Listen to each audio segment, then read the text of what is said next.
नमस्ते। कभी सोचा है कि एक अच्छी खासी डिग्री होने के बावजूद भारत में नौकरी मिलना इतना मुश्किल क्यों होता जा रहा है? चलिए आज इसी पहेली को सुलझाते हैं और देखते हैं कि कैसे स्टार्टअप्स और क्रिएटर्स की एक नई दुनिया जॉब्स के पूरे खेल को ही बदल रही है।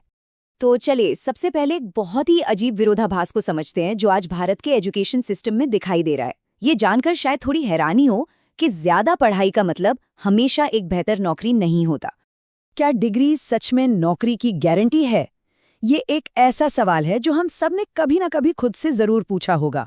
चलिए देखते हैं कि आंकड़े इस बारे में क्या कहते हैं और जवाब आपको हैरान कर सकता है। जरा इन नंबर्स पर एक नजर डालिए। जिनके पास कोई डिग्री नहीं है उनमें बेरोजगारी सिर्फ 3% है, लेकिन जिनके पास डिग्री है उनमें यह आंकड़ा सीधा 30% पहुंच जाता है। और सबसे चौंकाने वाली बात तो ये है कि 2024 में आईआईटी से ग्रेजुएट हुए छात्रों में भी 40% बेरोजगार हैं। मतलब ज्यादा पढ़ाई असल में बेरोजगारी की संभावना को बढ़ा रही है। अजीब है ना?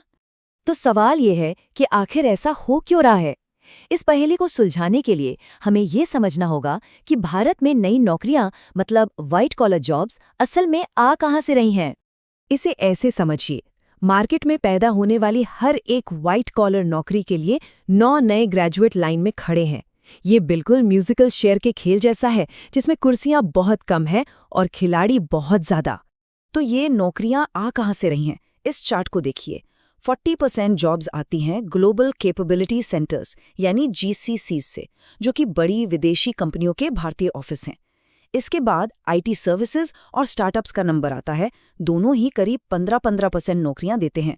और हमारे लिए ये स्टार्टअप्स का 15% का आंकड़ा ही सबसे ज़रूरी है। और यहीं पर सबसे हैरान करने वाली बात सामने आती है। आज के दिन स्टार्टअप्स अकेले ही सरकार, मैन्युफैक्चरिंग और बैंकिंग जैसे पारंपरिक सेक्टर्स को मिलाकर उनसे ज्यादा नौकरियां पैदा कर रहे हैं। ये एक बहुत बहुत बड़ा बदलाव है। देखिए, जॉब मार्केट का पूरा मॉडल ही बदल गया है। पहले का मॉडल था कि 10 बड़ी कंपनियां होती थी जो हजारों लोगों को नौकरी देती थी। अब नया मॉडल है जहां हजारों छोटी छोटी कंपनियां 10-10 लोगों को नौकरी दे रही हैं। इकोनॉमी का स्ट्रक्चर ही बदल चुका है।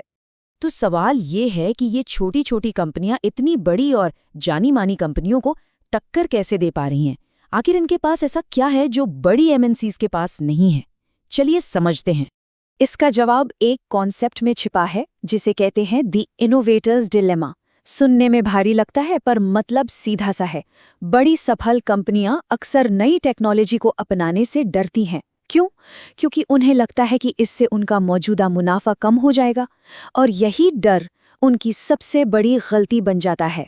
कोडैक और ब्लॉकबस्टर तो याद ही होंगे, है ना?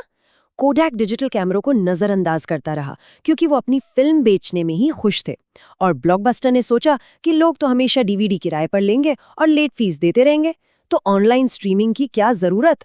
आज ये दोनों कंपनियां कहाँ हैं, ये हम सब जानते हैं। तो स्टार्टअप्स की असली ताकत क्या है? उनकी रफ्तार और रिस्क लेने की हिम्मत। जहां बड़ी कंपनियां महीनों तक मीटिंग्स में उलझी रहती हैं, वहीं स्टार्टअप्स फटाफट नए आइडिया पे काम शुरू कर देते हैं। और वो ऐसे टॉप टैलेंट को अपनी ओर खींचते हैं जो सिर्फ एक 9 to 5 की नौकरी नहीं करना चाहते, बल्कि कुछ बड़ा बनाना चाहते हैं, ओनरशिप चाहते हैं। तो अगर भारत को अपनी खुद की सिलिकॉन वैली बनानी है तो क्या करना होगा?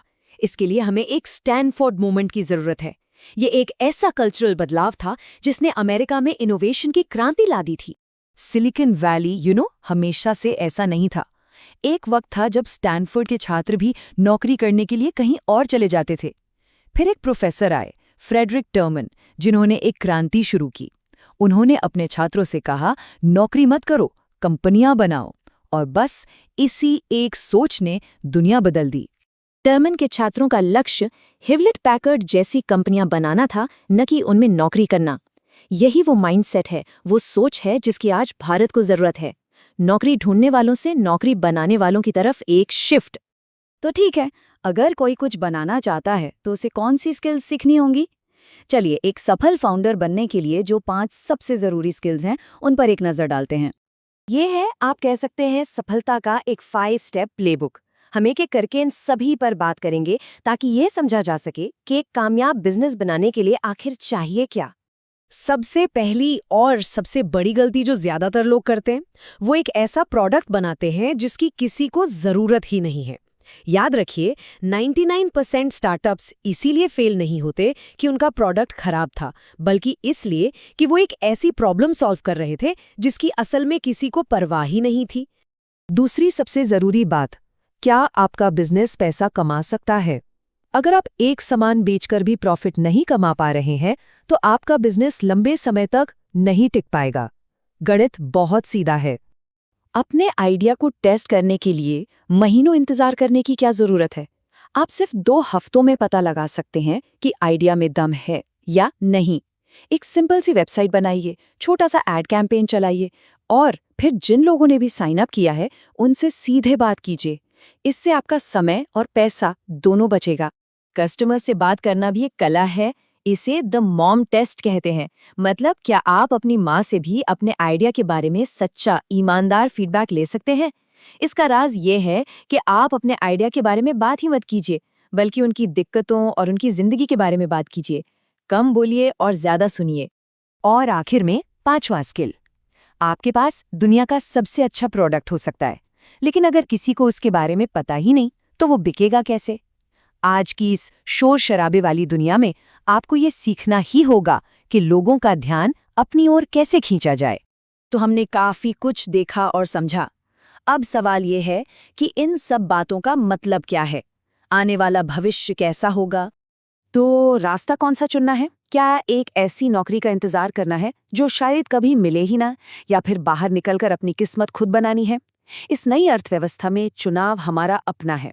बिल्डर बने, नौकरी खोजने वाले नहीं।